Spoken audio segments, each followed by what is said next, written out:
là-dessus. Bon. Donc nous, au niveau intermittence, au niveau spectacle, ce qui se passe, c'est qu'ils ont carrément, simplement, en gros, à chaque fois qu'on va devoir réétudier notre dossier pour savoir si on a droit ou pas à être des intermittents du spectacle, c'est-à-dire pris en charge dans un système mis en place par la culture, pour qu'il y ait des travailleurs de la culture. Donc pour que ça puisse être effectivement chaque année réétudié, dès qu'on va rentrer dans la petite moulinette de l'étude, toutes les personnes qui gagnent plus de 8 500 € par an se verront, 8 500 € par an, ça veut dire par mois, faites de calcul, c'est tout le monde, se verra directement imputé 1 mois et demi de carence. La carence, je vous rappelle, ça veut dire que Pôle emploi ne verse 0 €. Si pendant ce mois et demi, par malheur, on travaille, je dis par malheur parce qu'on en est là, cette carence, elle se voit décalée. Ce qui veut dire que sur une année, on peut faire le calcul dans tous les sens, on se retrouve avec 1 mois et demi de salaire en moins. On ne peut pas faire autrement, il n'y a pas d'autre solution. C'est 1 mois et demi de salaire en moins. Ça, c'est ce qu'ils ont mis en place pour tous les travailleurs intermittents du spectacle. Pour faire simple, cette réforme va toucher tous les travailleurs, et notamment quelque chose qui va parler un petit peu à tout le monde, c'est cette histoire de carence. Cette histoire de carence qui va toucher toute personne en rupture conventionnelle. Les ruptures conventionnelles, aujourd'hui, c'est ce qui existe le plus dans notre pays, puisque les CDD, c'est 80% de l'embauche en France. Le CDI, on n'en voit pratiquement plus. Donc, régulièrement, il y a des ruptures conventionnelles aussi qui se mettent en place. Dès qu'il y aura une rupture conventionnelle, il y aura donc une carence qui va s'appliquer avant une ouverture. Une carence, c'est toute ouverture de droit auprès des ascédiques ouvre une carence, c'est-à-dire les ascédiques ne vont pas vous payer pendant ce temps-là. Jusque-là, elle était de 3 mois, ce qui était calculé en fonction de ce qu'un employeur payait lors d'un licenciement ou d'une rupture conventionnelle. Entre guillemets, genre de prime de départ ou de licenciement, qui couvrait cette petite période qui permettait à tout un chacun de pouvoir payer ses factures et de donner à manger à ses enfants. Maintenant, elle est poussée à 6 mois. Donc ça veut dire que pendant 6 mois, il n'y aura rien du tout. Pour comment faire tourner la soupe, ça nous concerne tous. Et moi, je fais partie d'un collectif qui s'appelle Exploiter Énervé, un collectif de chômeurs et de travailleurs précaires.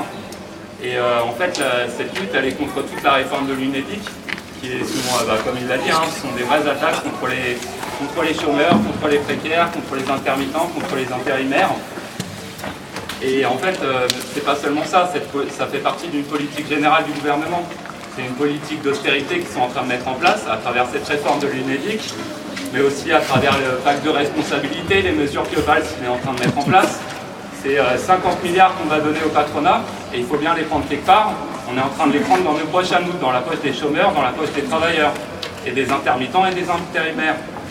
Donc nous, on pense qu'il faut lutter avec les intermittents, avec les grévistes, que les chômeurs, les travailleurs, les intérimaires, tout le monde puisse entrer en lutte contre ça. Il y a eu des contacts avec les politiques. On a eu un contact avec la députée du Gard, Françoise Dumas du PS, qui dit que l'accord de l'assurance chômage est un gage d'avenir. Voilà, donc Parti Socialiste. Et on a également fait une demande de rencontre avec Manuel Valls qui vient le 6 juillet à Vauvert. Donc on a demandé à son cabinet de nous recevoir. Pour l'instant, il n'y a aucun signe du ministère de l'Intérieur pour nous recevoir. Alors qu'on a envoyé des informations et des textos à son secrétaire, à son directeur de cabinet, aux renseignements généraux, par le biais aussi du Parti Socialiste, et on n'a aucune réponse de Manuel Valls aujourd'hui.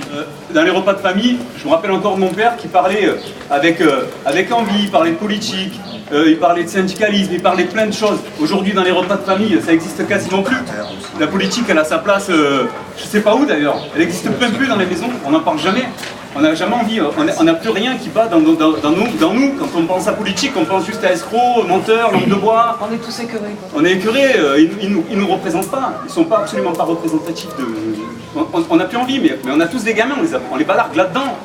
Si c'est pas nous qui décidons de nous rassembler, de parler ensemble, eux, les clivages interprofessionnels, ça les intéresse. Dire que, ah ben tiens, un tel il gagne plein d'argent, ou celui-là il a profité de celui-ci, ça les intéresse. Ce qui leur fait peur, c'est qu'on se parle et qu'on se dise, mais non, nous on veut autre chose. On veut autre chose. On veut autre chose. Qu'est-ce qu'on veut, on ne sait pas, mais rien que déjà, si on commençait à en parler, on pourrait peut-être trouver des idées. Nous, c'est ce qu'on propose déjà, c'est de parler. Juste d'ouvrir le dialogue. Parce que ouvrir le dialogue, Il n'y a pas mieux. Devant le théâtre à 18h.